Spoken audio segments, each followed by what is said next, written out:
The long road home seemed to go on and on. The road continued to stretch in front of the vehicle endlessly. The light that shone through the branches of the tall green trees danced across the window in random patterns and every once in a while, obnoxiously shining in your eyes. The surroundings were full of deep green trees forming a forest around the road. The only sound was the sound of the car's engine as it traveled down the path. It was peaceful and left a serene feeling.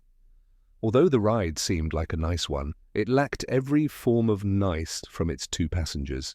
The middle-aged woman behind the steering wheel had neat, short brown hair that fit her complexion quite well. She wore a green V-neck t-shirt and a pair of blue jeans. Diamond stud earrings decorated each of her ears, which partially showed from behind her haircut. She had deep green eyes, which her shirt brought out, and the lighting seemed to make them more noticeable. There wasn't anything significant about her appearance. She looked like any other average mother you would see on TV shows and the like. However, the one thing that made her different than the average mothers was the dark bags she had under her eyes. Her facial expression was gloomy and sad, although she genuinely looked like someone who smiled a lot. She would sniffle every once in a while and occasionally glance in the rear-view mirror to look at her son in the back seat, who was hunched over partially, with his arms held tight around his chest and his head pressed against the cold window. The boy lacked any normal appearance, and anyone could plainly see there was something wrong with him. His messy brown hair went every which way, and the luminescent lighting brought out his pale, almost grey skin. His eyes were dark, unlike his mother's, and he wore a white t-shirt and scrub pants that had been provided for him by the hospital. The clothes he had worn before were so shredded and blood-stained that they weren't wearable anymore. The right side of his face bared a few cuts along with a split eyebrow. His right arm was bandaged all the way to the shoulder, which had been shredded when his right side hit the shattered glass. His injuries appeared to be painful, when in reality he couldn't feel anything. This was just one of the glories of being him. One of the challenges he had to face while growing up was growing up with a rare disease that caused him to be completely numb towards pain. Never before had he felt himself get hurt. He could have lost an arm and felt nothing. The other major disorder he had faced, which was the one that deemed him many insulting nicknames in the short time he attended grade school before he switched to homeschooling, was his Tourette's syndrome, which caused him to tick and twitch in ways he couldn't control. He would crack his neck uncontrollably and twitch every once in a while. The kids would tease him and call him TICCI-TOBY, and they mocked him with exaggerated twitching and laughing. It got so bad he had to turn to homeschooling. It was too hard for him to be in a common learning environment with seemingly every kid poking, or more like stabbing, fun at him. Toby stared blankly out the window, his face empty of any emotion, and every few minutes his shoulder, arm, or foot would twitch. Every bump that the car tires hit would make his stomach turn. Toby Rogers was the boy's name, and the last time Toby remembered riding in a car was when it crashed. That's all he thought about, unconsciously replaying everything he remembered before he blacked out, over and over again. Toby had been the lucky one. His sister had not been so lucky. When the thought of sister came, he couldn't help the tears that welled up in his eyes. The horrible memories replayed in his mind. Her screaming that had cut off when the front of the car was smashed in. It all went blank for a moment before Toby opened his eyes to see his sister's body, her forehead pierced with glass shards, her hips and legs crushed under the force of the steering wheel, and her torso pushed in from the too late inflated airbag. That was the last thing he had seen of his dear older sister. The road home continued on for what seemed like forever. It took so long to get home because his mom wanted to avoid the sight of the crash. When the surroundings gave way to a familiar neighborhood, they were both more than ready to get out of the car and step back into their own home. It was an older neighborhood with quaint little houses all next to each other. The car drove in front of a blue house with white window panes. They both quickly noticed the old vehicle that was parked in front of the house, and the familiar figure that stood in the driveway. Toby felt automatic anger and frustration take over him at the sight of his father who wasn't there. His mother pulled the car up in the driveway beside him before turning off the engine and preparing to step out and face her husband. "Why is he here?" Toby said quietly as he looked back at his mother, who reached to open the car door. "He's your father, Toby. He's here because he wants to see you." His mother responded in a monotone voice, trying to sound less shaky. "Yet couldn't drive up to the hospital to see Lyra before she died." Toby narrowed his eyes out the window. "He was drunk that night, honey. He couldn't drive." "Yeah, when is he not?"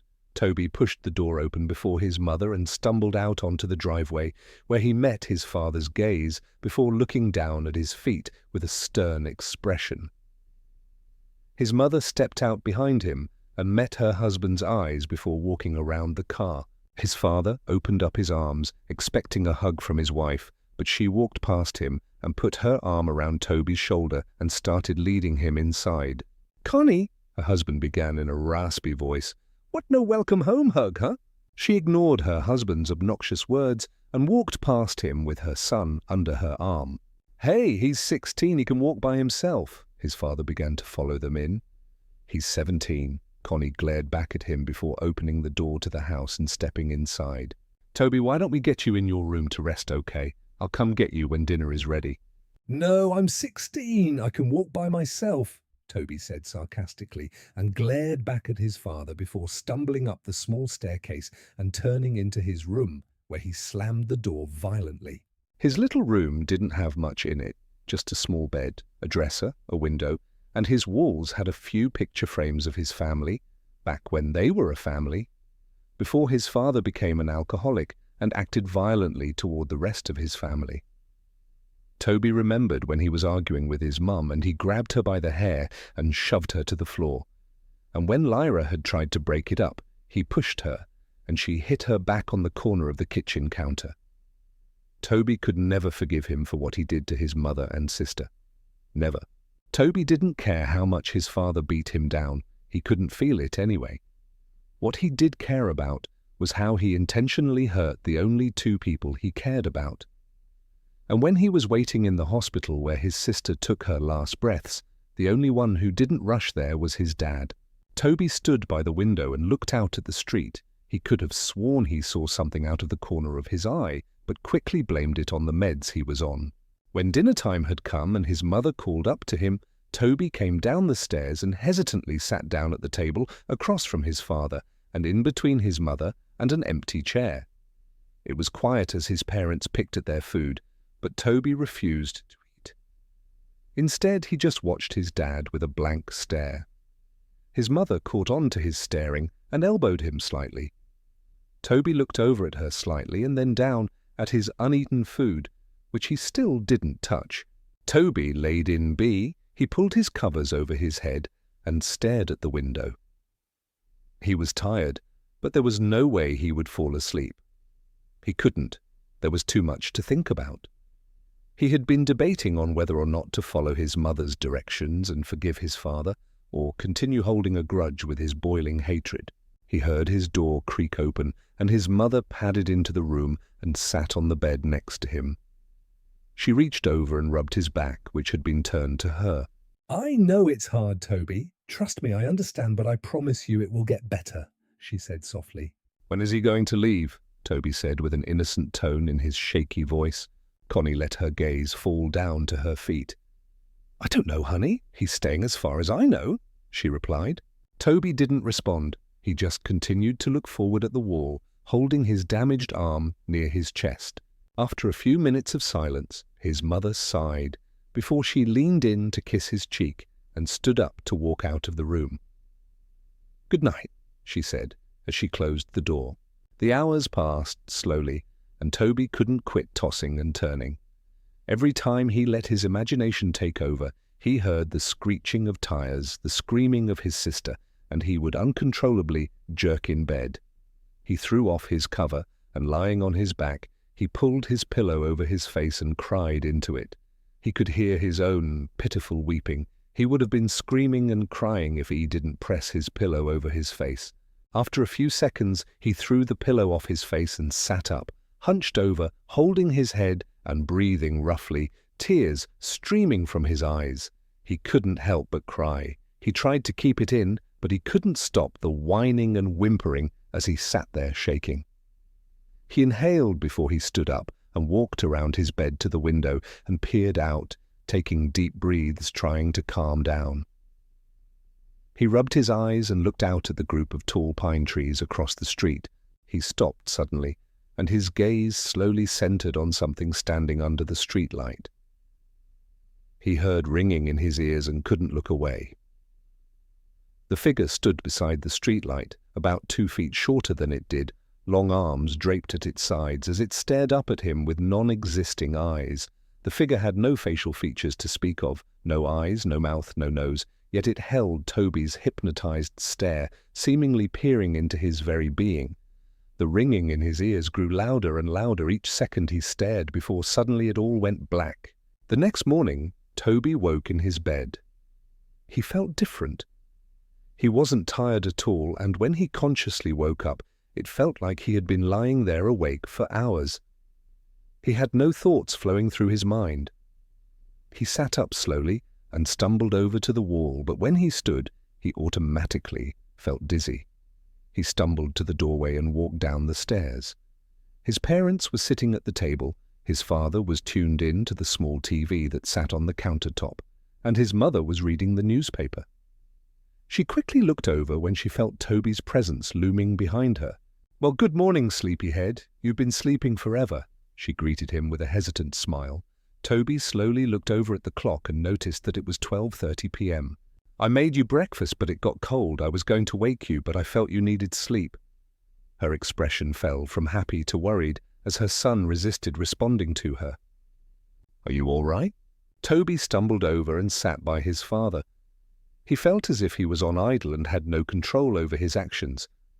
He was seeing everything he did, but I didn't register in his brain properly. He reached out to his father's arm, but his hand ended up getting slapped. His father turned to him abruptly and pushed his chair over, with his foot. "Don't touch me, boy," he yelled. His mother stood up. "All right, know that off. That is the last thing we need." The days went by, and things continued on as they were. Connie spent most of her time cleaning the house, and her rude husband spent most of his time ordering her around. It was just like how it used to be before the crash. Toby never really left his room. He would sit by his bed and tremble. His mind would wander, but his thoughts changed too fast to be remembered. He would pace around his small room like a caged animal or stare out the window. The unhealthy cycle continued. Connie continued to be pushed around by her husband, being way too submissive to him, and Toby remained in his room. Before he could think twice, he would begin to chew on his hands, tearing the flesh from his fingers. He would gnaw his hands until they bled.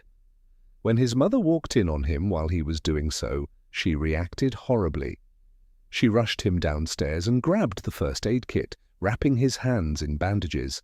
Afterward, she demanded that he wouldn't leave her side again.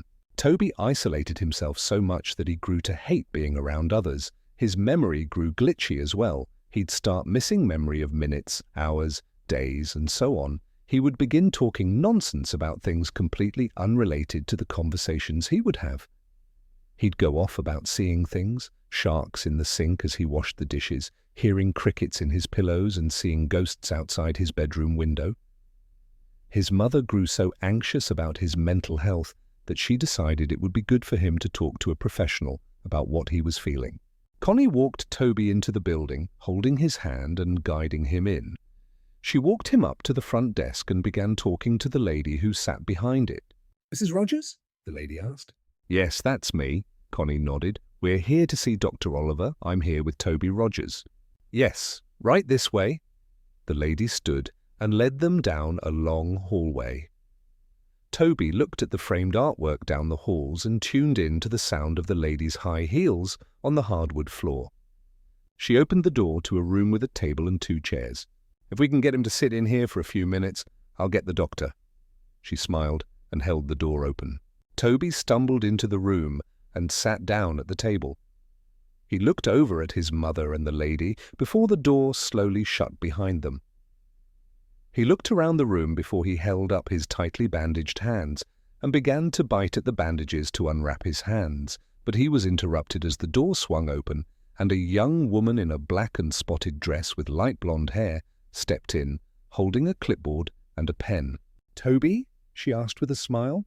Toby looked up at her and nodded. "Nice to meet you, Toby. My name is Dr. Oliver." She put her hand out for him to shake, but hesitantly pulled away when she noticed his bandaged hands. "Oh," she smiled nervously before clearing her throat and sitting in the chair across the table from him.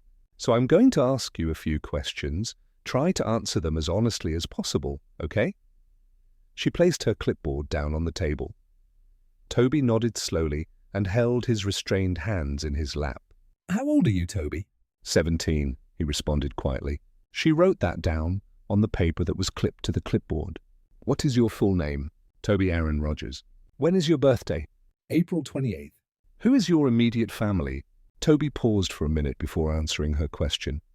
"My mom, my dad, and—" He stopped. My sister." "I heard about your sister, dear. I'm really sorry." Her expression faded into a sad, pity-filled look. Toby nodded. "Do you remember anything from the crash, Toby?" Toby looked away from her.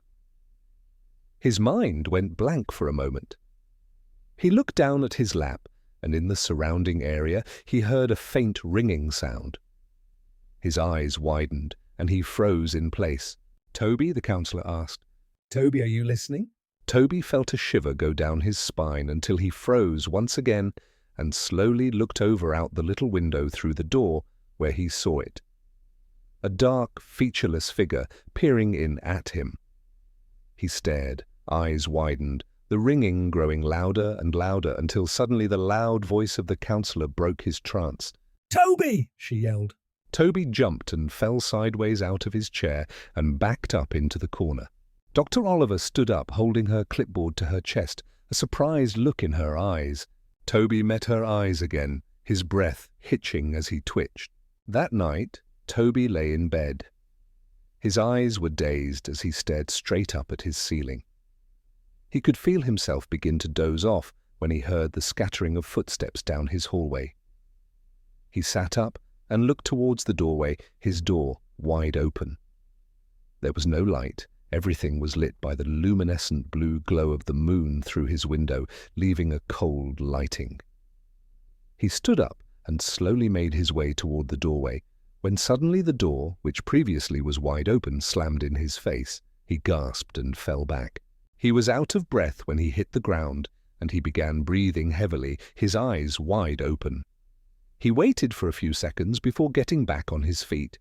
He reached out and grasped the cold door handle with his bandaged hand, and it creaked open. He looked out into the dark hallway and tiptoed out of his room. The window at the end of the hallway lit up the darkness with blue moonlight as he padded his way down. He could hear footsteps rustling around him, and faint giggling followed by the pitter-patter of small feet, which sounded like a child had run in front of him, giggling and running around. The hallway was a lot longer than he remembered. It seemed endless, like the ride home from the hospital. He heard the door creak in front of him. "Mom?" he called in a shaky voice. Suddenly a door slammed behind him and he jumped and turned around. Behind him, he heard a long, eerie groan that sounded like croak right in his ear. He turned around as fast as he could and was suddenly face to face with none other than his dead sister. Her eyes were clouded white, her skin pale, the right side of her jaw dangling there by tissue and muscle, glass protruding from her forehead, black blood leaking down her face, her blonde hair pulled up in a ponytail as it always was, and she was wearing her grey t-shirt and athlete shorts which were dirty and spotted with blood. Her legs were bent in ways they shouldn't be. She stood, emitting a long croaking noise, only an inch away from Toby's face. Toby yelped and fell back. "Ah!" He started to crawl backward away from her, but he was unable to break the eye contact he held with her blank, dead eyes. He dragged himself backward until he backed up into something. He stopped for a second. Everything was dead silent except for his heavy breathing and crying.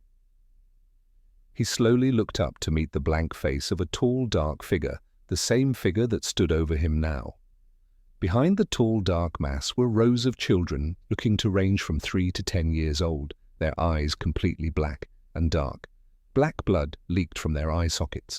He screamed and stood up as fast as he could, only to be tripped by dark black tendrils that wrapped around his ankle. He fell straight on his stomach and got the wind knocked out of him. He tried to scream, but he couldn't make a sound. He wheezed out before it all went black. Toby woke with a start. He screamed out and sat up as fast as he could, completely short of breath. He wheezed out and held his chest with his bandaged hands. It was just a dream, just a dream. He lay back down on his bed and rolled over on his side. It felt like a against weight had been lifted off his chest as he took in deep breaths. He stood up and padded over to his window. He saw nothing. Nobody was out there, no ghosts, no figures, nothing. He heard the rustling and coughing of his father outside the doorway. His door was closed. He walked over and opened it. Looking out into the hallway once again, he padded down the hallway and into the kitchen where he found his dad standing and having a smoke in their living room. Toby waited for a second and watched him from around the corner before a burning feeling started deep in his chest. Deep, boiling anger overtook him. He heard the little imaginary voices in his head. "Do it, do it, do it!" they chanted. He turned away and held his arms. He felt like he actually had control over himself, unlike he did for the past few weeks since he got home from the hospital. He actually had complete thoughts for just moments before the chanting of the little voices in his head clouded them. "Kill him! He wasn't there! He wasn't there! Kill him! Kill him!" they continued on. Toby trembled. No, he wasn't going to do it. What, was he going crazy? No, he won't kill anyone. He can't. He hated his father, but there was no way he was going to kill him. That was it, the last thought he had before he fell into an idle state once again. The influence of the voices in his head was too much. He began to silently walk up behind his father. He reached over the counter to the knife in the case. He gripped it in his hand. He felt the sensation take over his chest. He let out a snicker. Heh, heh, heh, heh, heh, heh, heh, heh, ha, ha, ha, ha, ha, ha. He began laughing so hard he had to gasp for breath. His father turned around abruptly before he felt a brute force shove him to the floor. He grunted as the air was knocked out of him. "What?" He looked up at the boy who stood over him, grasping the kitchen knife in his hand. "Toby, what are you doing?" He went to sit up and put his arms out in front of him in self-defense, but before he knew it, Toby was on top of him. He went to grab his neck, but his father reached out and blocked his hand by grabbing onto his wrist. "Stop! Get off of me, you little fucker!" he yelled, and with his other hand, he threw an off-center punch towards Toby's shoulder, but he didn't stop. The look in Toby's eyes was not sane. It looked as if a demon had taken control of him. He yelled back and went to stab the knife into his father's chest, but his father blocked him and grabbed onto his wrist once again. He went shoving back, but Toby kicked his feet out in front of him and landed a hard blow straight to his father's face. His father recoiled and pulled his arms away to cuff his face, but Toby got back up and drove the knife straight into his shoulder. His father let out a loud cry and went to pull the knife out, but before he could, Toby threw his fist straight into his face. He began to pound his fists into his head, laughing and wheezing. He cracked his neck and grabbed the knife and ripped it out of his father's shoulder. He drove it deep into his dad's chest and repeatedly stabbed into his torso, blood spilling out and getting splattered everywhere. He didn't stop until his father's body went still. He threw the knife over to the side and leaned over his body, coughing and panting. He stared at his father's smashed-in face and sat there twitching until a loud scream broke the silence. He looked over to see his mother standing a few feet away, covering her mouth, tears streaming down her face. "Toby!" she screamed. "Why did you do that?" she cried. "Why?" she screamed. Toby stood up and began to back away from his father's bloody corpse. He began to back out of the kitchen. He looked down at the blood-soaked bandages on his hands and looked up at his mother one last time before he turned and ran out of the house. He ran into the garage and slammed his hand against the control panel on the wall and pushed the button to open the garage door. Before he ran out, he noticed his father's hatchets, which had been hanging on the tool rack above a table full of jars filled to the brim with old rusted nails and screws. One of the hatchets was new. It had a bright orange handle and a shiny blade, and the other was old with a wooden handle and an old, dull blade. He grabbed both and looked down at the table, and he saw a box of matches, and under the table was a red gasoline tank. He held both of the hatchets in one hand and grabbed to matches and gasoline before running out of the garage, down the driveway, and up the street. As he approached the streetlight that he could see out his own bedroom window, he heard police sirens in the distance. He turned around, and the red and blue flashing lights came rushing down the street. Toby stood for a second before he pulled open the cap on the gasoline tank and ran down the street, spilling gasoline all over the street after him. He turned and ran into the trees. He poured the last bit of gasoline out before he reached into his pocket and pulled out a match. He struck it against the box and immediately dropped it. In an instant, flames burst around him. The fire caught on the trees and bushes around him, and before he knew it, he was surrounded by fire. The silhouettes of police cars were visible through the flames as he backed away into the forest around him. He looked around, but his vision was blurred, his heart was pounding, and he closed his eyes for a moment. This was it. This was the end. Toby felt a hand on his shoulder. He opened his eyes and looked over to see a large white hand with long, bony fingers resting on his shoulder. He followed the arm that was attached to the hand up to a dark, towering figure. It appeared to be wearing a dark black suit, and its face was completely blank. It towered over Toby's small frame as it looked down on him. Tendrils reached out from its back. Before Toby knew it, his vision blurred, and he heard the sound of ringing in his ears. Everything went blank. That was it. That was the end. That was how Toby Rogers died. A few weeks later, Connie sat in her sister's kitchen. His sister Laurie sat next to her drinking a cup of coffee. About 3 weeks ago, Connie lost her husband and her son, and a few weeks before she had lost her daughter to a car crash. Since then, she moved in with her sister. The police were keeping her busy. They had just finished cleaning up the case, and the story had been released 2 weeks ago. The focus of the world seemed to have shifted to completely new stories. Laurie switched the TV on to a news broadcast. On the TV, the news reporter began introducing the new headline. "We have breaking news. Last night there have been reported the murder of 4 individuals. There are no suspects yet, but the victims were a group of middle school kids who had been out in the woods late last night. The kids had been bludgeoned and stabbed to death. The investigators have discovered a weapon at the crime scene. It appears to be an old, dull blade hatchet, as you can see here." The picture changed to show snapshots of the weapon exactly as it was left at the crime scene. Investigators have pulled the name of a possible suspect, Toby Rogers, a 17-year-old boy who stabbed his father to death a few weeks ago and tried to cover up his escape by setting a fire in the streets and forest area around the neighborhood. Although they believed the young boy had died in the fire, investigators suspect Rogers might still be alive due to the fact that his body was never found.